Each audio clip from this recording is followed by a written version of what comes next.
I'm Chris Williams from Cyclone Fanatic and a proud Iowa State graduate from the class of 2007. No one shows up like Iowa State fans. And Cyclones support Cyclones on and off the field. Your gift can provide scholarships to students, fund groundbreaking research. We could even drum up opportunities for the marching band. Visit MoveWhatMatters.com to learn how you can make an impact today.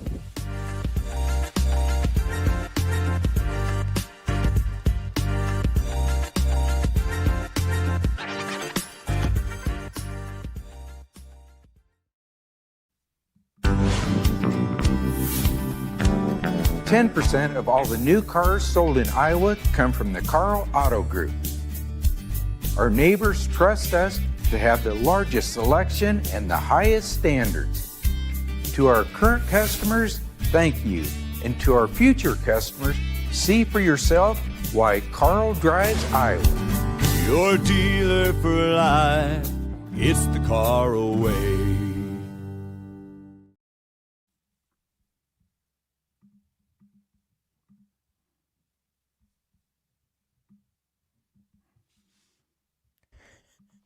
This is why we have Aiden Wyatt, by the way. Because I can just screw up the... I'll just screw up the... Did you play the music? I did. Oh, okay, because I didn't play the music. God. This is why you don't leave it to a guy like me. Bueller.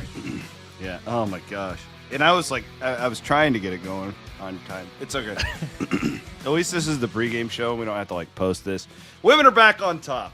Women are back on top. Let's Stop go. the count. Stop the count. Let's go.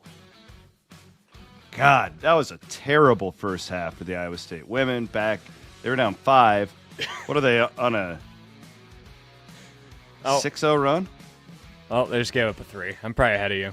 Yeah, you're about 2 seconds. That was a joke 3, though. That girl's not hitting that again. Welcome to the show. We're not on the Cody Road early. It's just like... That's a comment that had me laughing. There is an iconic where I was on the Cody Road. It was a few marches ago. Aiden has it. He was playing it for us the other night where Rob Gray and I were doing men's. It was just like this. It was men's pregame for a Saturday game while the women were playing in the Big 12 tournament. Oh, yeah. And we were like watching the women's game while we were trying to do the pregame. And I just like, I couldn't focus on. It's probably gonna be a lot like what you're about to experience. If we're being, I didn't expect that. I mean, this Cincinnati team's horrible, so they should just be killing them. But it is a close game here in the third quarter. Join Chelsea and Leah following this game. Will you get off Vadi, please? We are in the Northwest Bank Studios. We are presented as always by our friends at Carl Auto Group. We'll get into Iowa State and Baylor. I'm seriously getting really pissed off watching this women. Come on. Iowa State women are going to win this game by 10 plus. You mark my words right now. Live bet it. Better. It's going to happen. Man, this is the trap game of the century tonight. Or is it, Jake? Because you seem to know everything about Big 12 basketball. You freaking know it all. What do you think? It's a tough spot. I mean, this is a Baylor team that is talented, and that has not been their problem the last few years. Their problem has never been getting talent. Their problem has been since they won a national championship, and they deserve all the credit in the world for doing that. Scott Drew has not been the best at roster construction in this new era. And you look at Agreed. James Nagy, a NBA draft pick in the year 2023, has played overseas since. It's a foul! Oh, shit. Audie just grabbed her knee. Uh-oh. That's not good. Will you call a timeout? She's down on the other... Get up. All right, she's getting up. Yeah, you're about 2 seconds ahead of me. She's starting to get up. She's laughing. I'm hoping it's one of those... Ahead. Yeah, I was hoping that was one of those deals where she was pissed she didn't get fouled, and it's like, oh, my knee... Yeah. I just kind of got hooked on another woman's foot. Sorry, we got to... Regardless, my point is they add this NBA player, James Nagy. He is certainly an NBA body. NBA player. NBA draft pick James Nagy, who's played overseas since, played in the Summer League. A team that's in the top 3, a team that is rolling, doesn't add a player like that. Scott Drew's doing that out of desperation. They need another player that can turn the season around. And it very well could work. I guess my stance would be, I think you're probably getting Baylor at the right time. I think I'd rather play Baylor on January 7th in Waco than mid-February. That doesn't make it not a tough game. I just think it's really hard to add a player mid-season who hasn't been practicing with you, barely even knows his teammates' names. Yeah, But I'm not I could really be wrong. worried about that. It's more the other guys. It's like they're still talented enough if they play really well, they could beat Iowa State even playing a good game.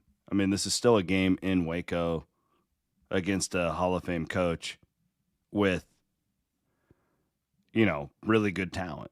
And it's not a powder elite keg. talent. It's a powder keg atmosphere, too. It's one of those new arenas they build on top of each other. It's small, but it gets loud in there. Yeah, I just think, let's be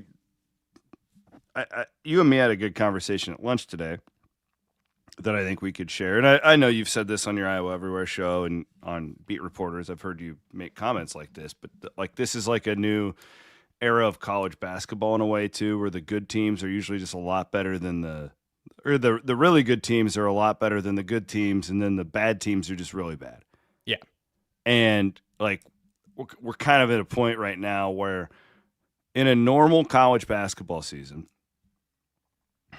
I think it would be reasonable to expect Iowa State to lose a game like this.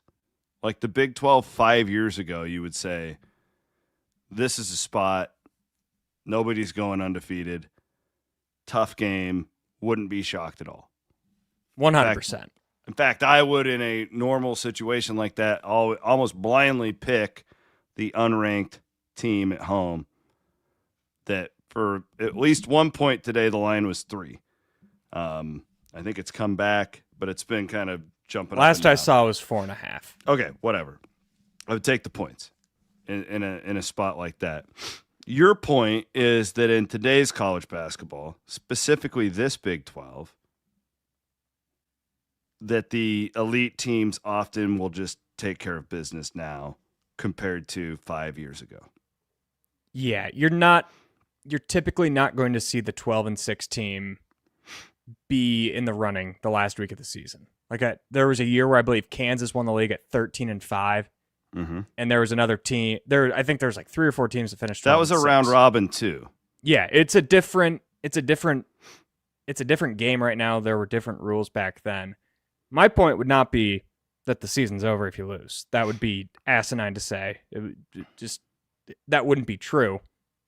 My point, though, would be if you look at the metrics, if you look at KenPom, Iowa State and Arizona are probably better metric-wise than what Houston's been the last couple of years. There's some intangible stuff that comes with being coached by Kelvin Sampson that makes those teams so good in the clutch. But Houston went 19-1 in the Big 12 last year. I don't really anticipate Arizona losing more than 2, maybe 3 games. So when you just look at the schedule, there's certain games that if you're putting that number at whatever it is, 16, you kind of got to win at Baylor. And I think Iowa State's clearly the more well-rounded team. They're more talented. They play better together. I don't disagree. But it's still a road game. And the fact of the matter is Iowa State hasn't played in a close road game yet. They won in a very tough atmosphere where they were just able to destroy Purdue. It could be a test tonight if this is a 2-point game in the final minute. How do they respond when they've got the other team against them? That would shock me if Iowa State wins this game by 15 plus, like that I'd Purdue agree. game. Unless Especially just in league, there's more tape on everybody. Just surprised me. Yeah, unless they go out and hit a bunch of threes. That to me is the question tonight. Is the Milan streak, right? He's just been shooting at this ungodly number. And while I don't believe it's a fluke. A lot of those numbers were put up in the last 4 weeks against bad teams. Mm-hmm. So does that carry over on the road tonight? I guess we'll find out. I would put my money on it because it's like he's doing it against everybody right now. But it's a reasonable question to ask. I don't think you can expect 56% all the time, but I do think Milan's going to find a way pretty much every night to go at least like 3 of 10. Like everybody returns to the mean at some point. That's what TJ's been saying all summer, all fall leading up to this season, is that we want Milan's bad day to be 3 of 10. And if you're getting 3 of 10 from a guy on his worst day, that's still a really good season. And I think the other aspect, Taman Lipsey's going to shoot better. Nate Heisey's going to shoot better. Yeah, like those two guys. I mean, Otts didn't really call out Taman the other day, but he just said like, yeah, Taman's been shooting it okay, but we expect more out of him. It's going to start falling. So even if you do see a slight regression to the mean for Milan, whatever that means, if that gets him down to 51% or if it gets him down to 46% by the end of the year, I'm just saying it's natural when. Like what did he go? Like 8 of 8 against like 8 of 9. I believe 8 of 10. He's been phenomenal. He won't do that tonight. He's not going to do that against most Big 12 teams. Although we saw him do it against West Virginia. So I don't know. It's all I'm I know saying what you're is saying. You even glossed over it last night when you were taunting Kansas on the internet, and it's just like this feels. For what it's worth, I think Iowa State will win tonight. I am picking Iowa State to win. I'd maybe even pick them to cover the spread. This just feels like a hump game. Like, you get over this one. Like, God. Because, like, you don't have to get up for going to Allen Fieldhouse. Those guys are going to be locked in, ready to go. The whole country is going to be watching that game. This one's different. Yeah, how do you react when the other team goes on an 8-0 run in their building and gets the fans into it? It's something we still, for the most part, haven't seen from this team. And a lot of that's to their credit. The toughest road environment they've played in all year, they took the fans out of the game. They'll have a chance to do that tonight, but it's not that easy. There's a reason it's hard to win on the road. I just think it should be expected to win. And I guess that's probably my whole point from this is it's a different mindset now. Like this team's a lock to make the tournament. This team's a borderline lock to be a top 4 seed in the tournament, assuming there's no disaster coming. When you enter that upper echelon of the sport, you win games like this, and that's what I hope happens tonight. I think it'll happen, but I'm not glossing over Baylor. This one's kind of encircled on my calendar for a while as a potential reality check game. Shout out to Jacob, who's watching on YouTube. He says he's wearing his Conrad Hawley CEO shirt for the Baylor game on the road. If you know, you know. I know, because it was that game that Conrad came off the bench. Speaking of that game, so our buddies at CF After Dark. Yeah. So coming up later tonight. So in their group chat a few years ago, the day of that Baylor game, How many people could be canceled if they went through the CF After Dark group How many chat? people are in the chat? Probably 15.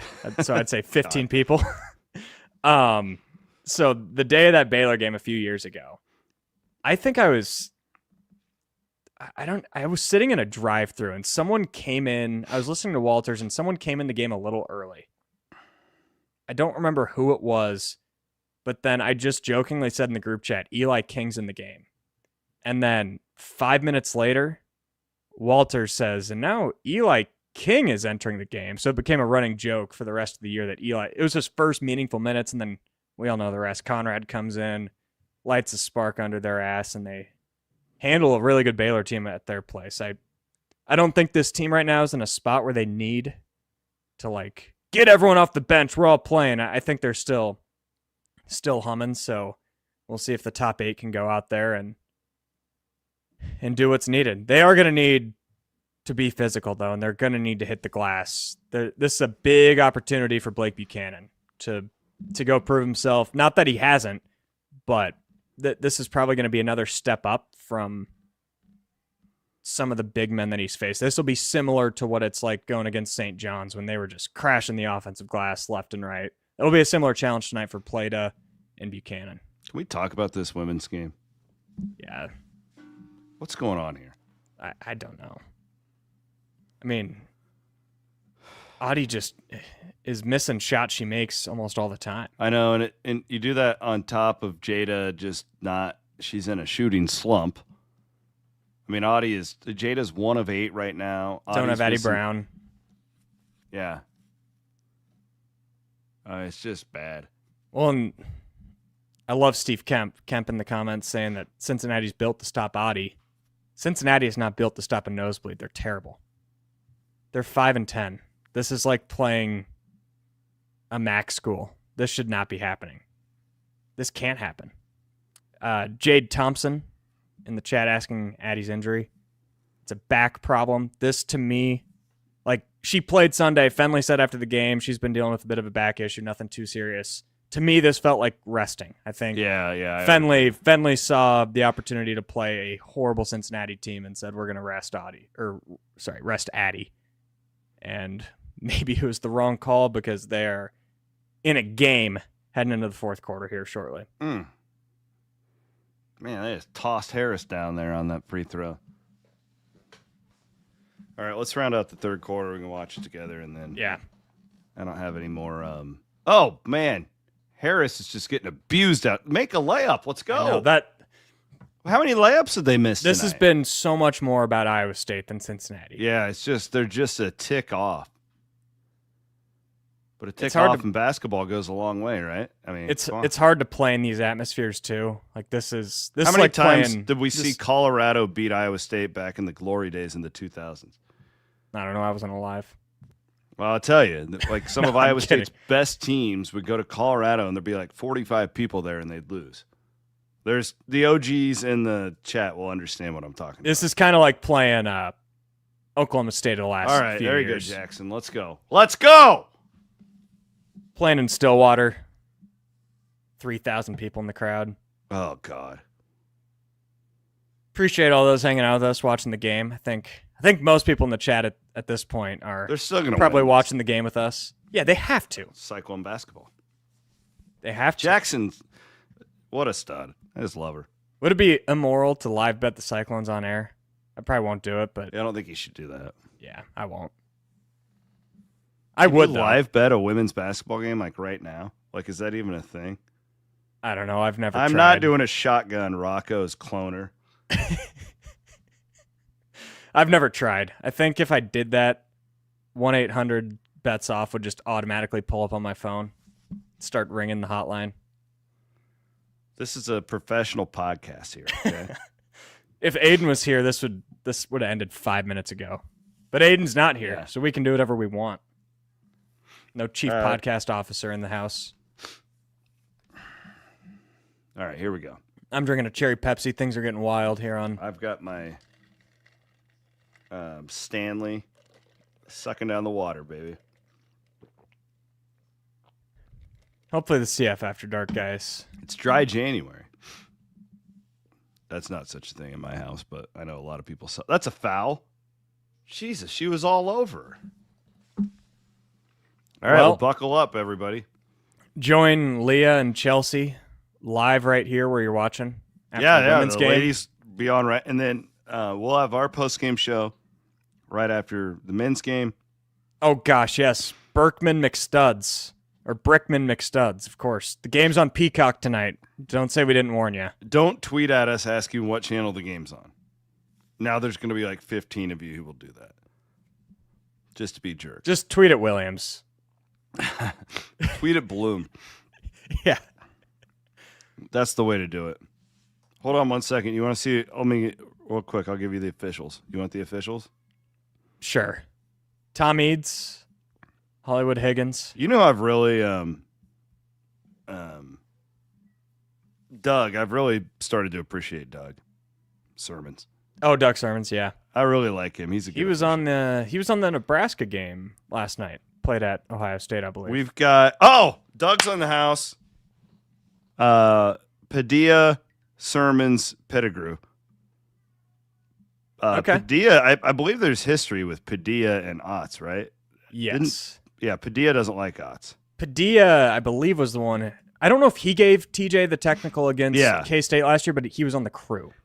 Isn't Padilla the one that like always teed up one of our guys? This is where you really... Oh, yes, he hated Keyshawn. Keyshawn, that's who it was, yes. I couldn't think of who it was. Keyshawn, like, dribbled it off his foot. He hated Keyshawn Gilbert. Yeah. Keyshawn dribbled it off his foot. He went out of bounds, but kind of fell to the ground. And I think out of frustration with himself, hit the floor, and he got teed up for it. It was one of the softest technicals I've ever seen. Hey, everybody, this is a good idea. SciFan 1986. Everybody here tweet at CF After Dark and ask what channel the game is on. No, do it at Matthias ISU. It's too hard. It's too difficult. You're gonna have to explain how to spell his name. Yeah, just CF After Dark. At CF After Dark. Ask him why is the game on Peacock. Yeah, it's so funny. Keith Murphy. I'm resonating with Padilla's got a little bit of that like referee little man syndrome thing. Yeah, that's worse. That's worrisome. Because there's but no I one think who can, Sermons is as good as there is. There's no one who can work an official quite like Mr. Drew. I'll never forget that last one he gave Keyshawn. Oh, God, that was bad. I was right in front of me. I was watching the whole thing. It was one of the worst tees I've ever... Because Iowa State guys generally don't even like acknowledge. They're trained not to. Yeah, and that's where the whole conversation started with Keyshawn. Like, is he letting this injury get in his head too much? Because it was so unique at that time to see an Iowa State guy. I mean, it pretty much just been Caleb Grill and now Keyshawn are kind of the two guys who have maybe gone at refs, and that just doesn't go in TJ's program. I guess Killian Torre got one this year for yelling "and one." I think that was out in Vegas. Do you think is Sermons the Otzelberger of officials? How does he build a roster? That's what I got to see. This is probably a conversation that needs to happen with Bloom. Yeah, okay. We need the Bloom power ratings of officials. I bet right. Cyclone Larry's got one. I'm gonna go put on a Cyclone shirt. I got 7 minutes to go. Oh, God dang it. Yeah, I'm gonna break my TV before this men's game If the starts, women probably. lose this, I'm gonna be really. Anyways, we got the After Dark again at CF After Dark. They can tell you exactly how to watch the game tonight. They'd be glad to do it. And at Murphy Keith. If CF After Dark doesn't know, Keith is sure to know. Let's get out of here. Carl Auto Group. We're in the Northwest Bank Studios, and we'll be back after the game. Popping on here in about 15 minutes. Leah Nelson and Chelsea Poppins will have post-game conversation with the Iowa State women. Hopefully a big comeback coming up here in the fourth quarter. All right. Enjoy the games tonight. We'll talk to you guys later.